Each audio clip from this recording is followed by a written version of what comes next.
Bienvenue à votre chaîne de savoir.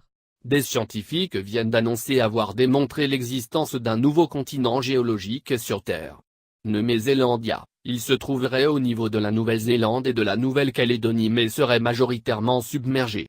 Combien y a-t-il de continents sur Terre? Tout dépend des points de vue. Pour bon nombre, il en existe 6, l'Europe, l'Asie, l'Afrique, l'Amérique, l'Océanie et l'Antarctique. Toutefois, certains s'accordent à rassembler l'Europe et l'Asie en un seul continent géologique, l'Eurasie, quand d'autres divisent l'Amérique en deux, l'Amérique du Nord et celle du Sud. Il y en a donc entre 5 et 7, du moins c'est qu'on affirmait jusqu'à aujourd'hui. Mais ceci pourrait bientôt changer. C'est ce que suggère une étude publiée dans la revue de la Geological Society of America. Menée par une équipe de 11 chercheurs, elle révèle l'existence d'un continent géologique inconnu, Zélandia. D'après les géologues, ce continent s'étendrait sur quelques 4,9 millions de kilomètres carrés, soit un peu plus que l'Inde, et se cacherait dans l'océan Pacifique, au niveau de la Nouvelle-Zélande et de la Nouvelle-Calédonie. D'où son nom de Zélandia.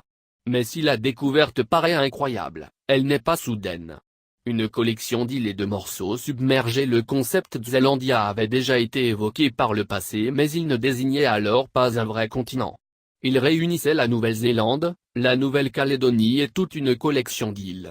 Grâce à la nouvelle étude, les géologues ont démontré que toutes ces îles sont en réalité loin d'être isolées, elles sont même connectées par des morceaux de croûte submergés.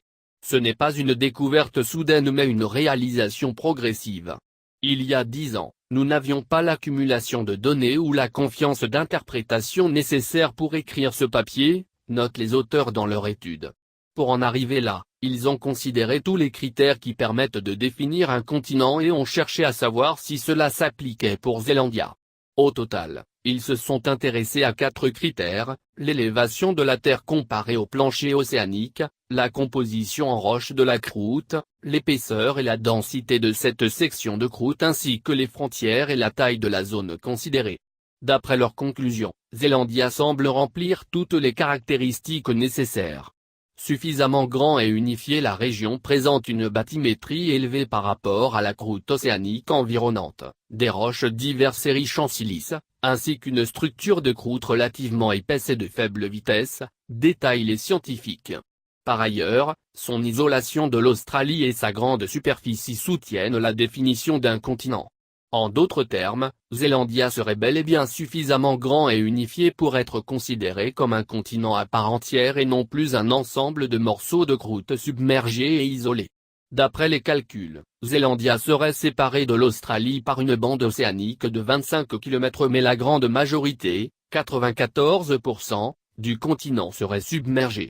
Le continent a également la particularité de faire partie de 2 plaques tectoniques, la plaque pacifique pour sa partie sud et la plaque australienne pour sa partie nord.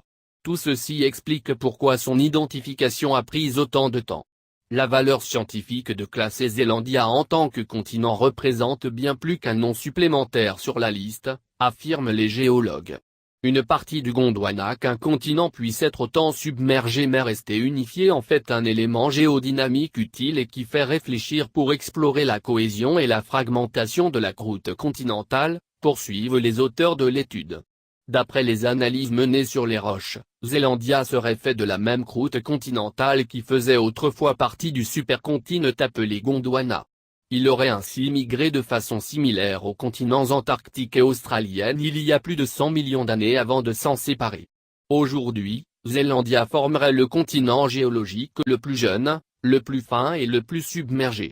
Interrogé par Business Insider, Bruce Luendick, géophysicien de l'Université de Californie non impliqué dans l'étude, a indiqué qu'il est fort probable que la communauté scientifique accepte les résultats de cette étude réunissant une solide collection de preuves vraiment approfondies. Pour recevoir notre nouveau vidéo, merci de s'abonner à votre chaîne.